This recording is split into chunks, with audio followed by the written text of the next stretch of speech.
fellow YouTubers. How you guys doing? This is my GTA 4 handling modification tutorial. I go through all of the tricks and methods for making your car drift beautifully. So get ready for some sick drifting. First of all, you will need to crack the handling.dat file, and here's how you do it. Just go on Google.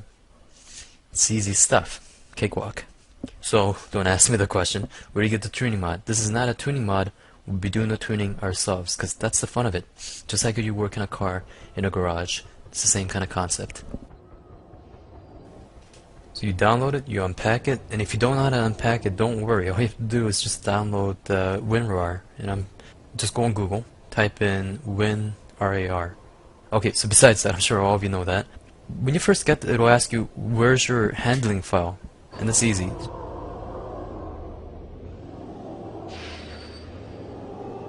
C program files, Rockstar Games, and then in that games folder, you go to Common, and then you have data, and that's where it is. When you first download it and you open it, it'll ask you to crack the handling.dat file and also to back it up so you can play multiplayer later on. Now, if you've downloaded the game on Steam, just same concept. Just go to your program files folder, find Steam, and just open up Steam apps after you get into the Steam folder, and then go to Common and find GTA 4. Alright, so moving on. Let's begin with the first thing that you need to edit, which is the mass. And this is self-explanatory. Now, increasing the mass comes with circumstances. You have to worry about the ramifications of your suspension, not being able to deal with all that mass you've just increased if you like to do things like that.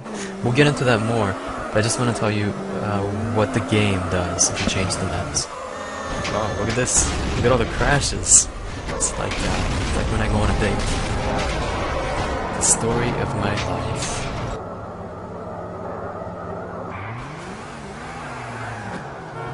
Now, I've set the mass of this car to be 200,000.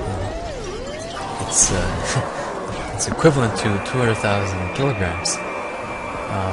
Because the GTA 4 handling file interprets the mass as kilograms, and that's the reason why most cars are about 1,500 kilograms. Your average passenger car is going to be about 1,500, and the game actually is quite accurate to that, and it sets most cars to that weight. So think of it in that way, and it's very easy. So the next one is drag, and this one is a bit hard to explain because the game deals with this in sort of an odd way. You can use this for artificial downforce, and I've been using it to stabilize my cars in the drifting. I noticed that when you increase the drag, because most cars will have about 8 in the game preset, I increase it to about 22 sometimes, and when I'm drifting it keeps the car very stable, like if it was going through water, not air. And that's what some people do. Some people do an overkill and they go way too high, and you see how the cars drift very unrealistically. Here we're not going to do that. We're going to make them quite realistic, because realistic drifting looks much better that way. Alright, so moving on to the center of mass, we have X, Y, Z. X is left and right. If it's number 1, all your weight is on the right side. If it's 0, it's in the center. If it's -1, it's on the left side. Y is the same thing. If it's 1, all the weight is in the front. If it's -1, all the weight is in the back. 0 is the center. And as you can tell, I've modified the Z. For the center of gravity, it's -0.5.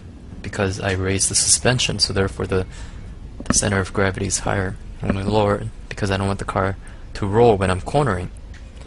And I raised the suspension so that it can hit that rock without crashing into it, so that it can do a barrel roll. Do a barrel roll.